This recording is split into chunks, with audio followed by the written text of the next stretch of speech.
Everybody knows I came to the United States at the age of 12, gained my citizenship at the age of 17, and I am an elected representative. I look at it as a display of his ignorance, and I see it as a national embarrassment that he continues to say those kind of things.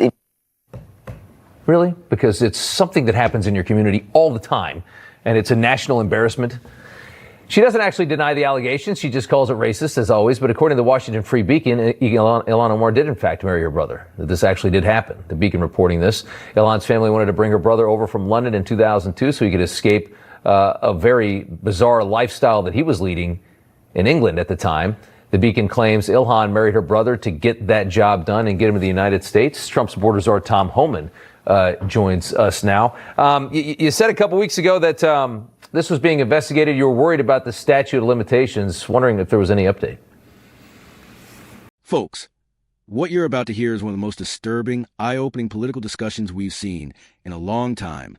And of course, the mainstream media doesn't want to touch it. This video exposes exactly what's wrong with Washington, what's wrong with the immigration system, and what's wrong with the radical left's refusal to play by the same rules as everyday Americans.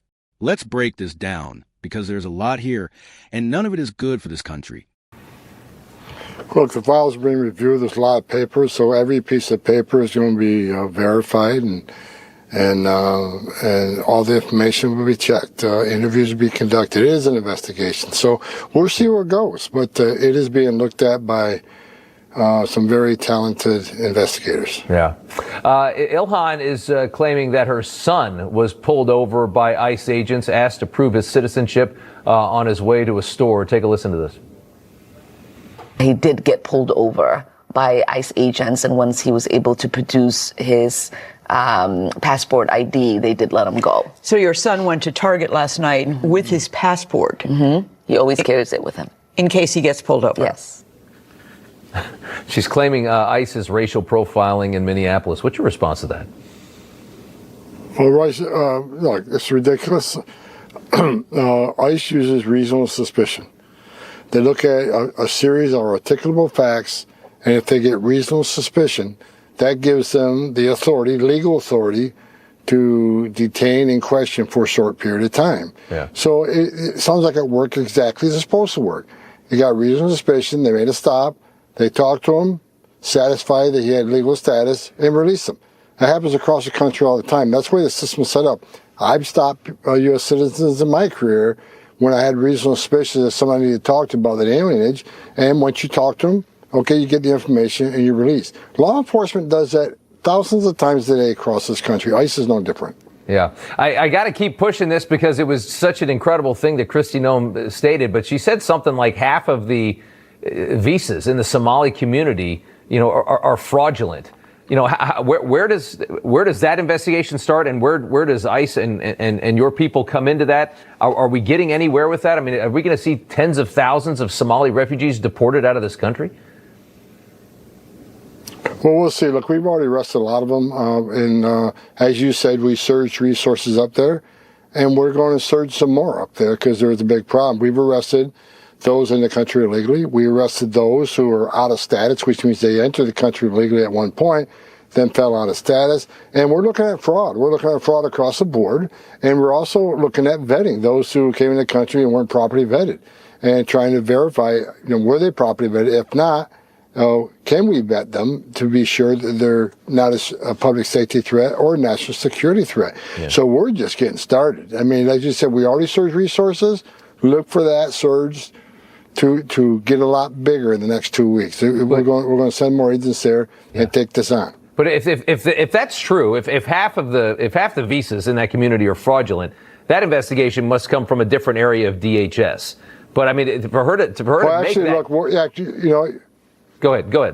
Look, I don't know about that number. I haven't seen the paper, but I can tell you that see, all the government, like I've talked about before, Citizenship and Immigration Services, they're at the table. They're involved with visas and people who apply for status here and, citizenship referrals. So they're at the table too. Every day we have a meeting with all the different agencies from DHS, the DOJ, and we have meetings every day about, what we're doing, how we can do it better, and what more we need to do. So yes, Citizenship and Immigration Services is a part of that task force. Yeah, I'm very curious to see how that develops, because that was just a major moment in that meeting when she said that. I've got two more quick ones for you before I let you go. The president today saw you there honoring the military for defending the southern border in the Oval Office today. A fantastic job has been done by all. Classifying fentanyl as a weapon of mass destruction, which is a great classification for it. It can kill so many people. What does that change?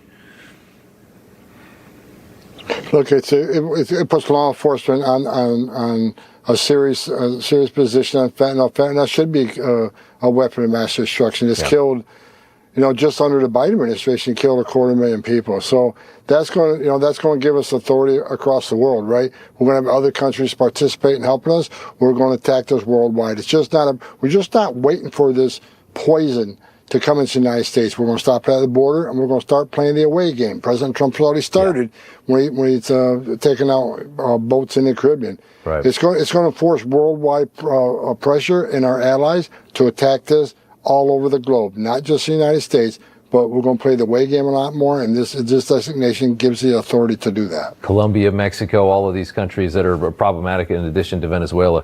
I have to get to this before I let you go. The Supreme Court set to hear arguments over birthright citizenship, which is something that's handled so ridiculously in this country. The idea that you can just come here, pop a baby, and you get to stay in, or the child is a citizen.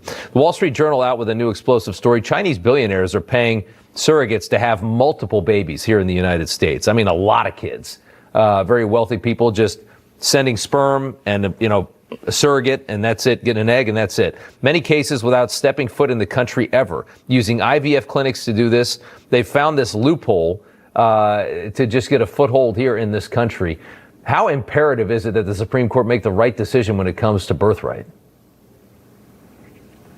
It's going to save a lot of lives, because it's a major magnet of people making that dangerous journey to come here. And one of the first things they do is have a U.S. citizen child.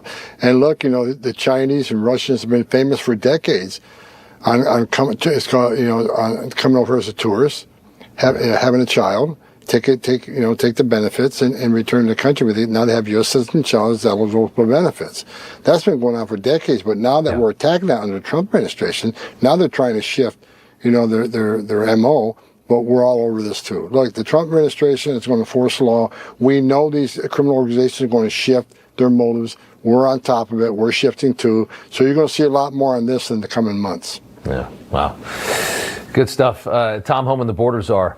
Thank you, sir. We appreciate it. You got it. Thanks for having me. First off, we're back to Ilhan Omar, a name that keeps popping up anytime corruption, victimhood politics, or deflection enters the conversation. Instead of addressing the actual allegations head-on, what does she do? She immediately cries racism, ignorance, and national embarrassment. Notice something? She never actually denies the core claim. She doesn't say, this is false. She doesn't provide evidence. She just attacks the people asking questions. And let's be clear, when credible outlets like the Washington Free Beacon report that she allegedly married her own brother to manipulate the immigration system, that is not hate speech. That is a serious allegation that deserves a serious investigation. No one is above the law, not even a sitting member of Congress. And here's the key part the media doesn't want you focusing on. Tom Homan confirms that this is being investigated. Files are being reviewed. Documents are being verified. Interviews are being conducted. That means this isn't conspiracy theory. It's an active process. If this were a Republican lawmaker, CNN would already have the countdown clock running. Then we get the now predictable victim narrative. Ilhan Omar claims her son was stopped by ICE and forced to show identification, as if that's some shocking act of tyranny. But once again, when the facts come out, the story collapses. ICE followed procedure. They had reasonable suspicion. They checked. They released him. That's not oppression. That's law enforcement doing its job. If you don't want ICE enforcing immigration law, then say that. But don't lie to the American people and pretend it's racial profiling when it's standard practice used thousands of times a day. Now, let's talk about the real bombshell. Kristi Noem reportedly stated that up to half of visas in the Somali community may be fraudulent. Let that sink in. If even a fraction of that is true, this is one of the largest immigration fraud scandals in U.S. history. And instead of pretending it doesn't exist, the Trump administration is doing what adults do, investigating it. ICE has already made arrests. Resources have been surged. More agents are coming. This is what enforcing the law looks like. Next, and this is huge, fentanyl is finally being treated like what it is, a weapon of mass destruction. Under Biden, over 250,000 Americans died from fentanyl. That's more than many wars. And yet the left treated it like just another talking point. President Trump is saying enough is enough. This classification gives America the authority to fight fentanyl globally, not just wait for it to cross our border. That means pressure on Mexico, China, Colombia, Venezuela, everyone involved in poisoning our people. That's leadership. And then we get to birthright citizenship, one of the most abused loopholes in American law. The idea that someone can fly in, use IVF clinics, hire a surrogate, never set foot in the U.S., and still produce an American citizen is insanity.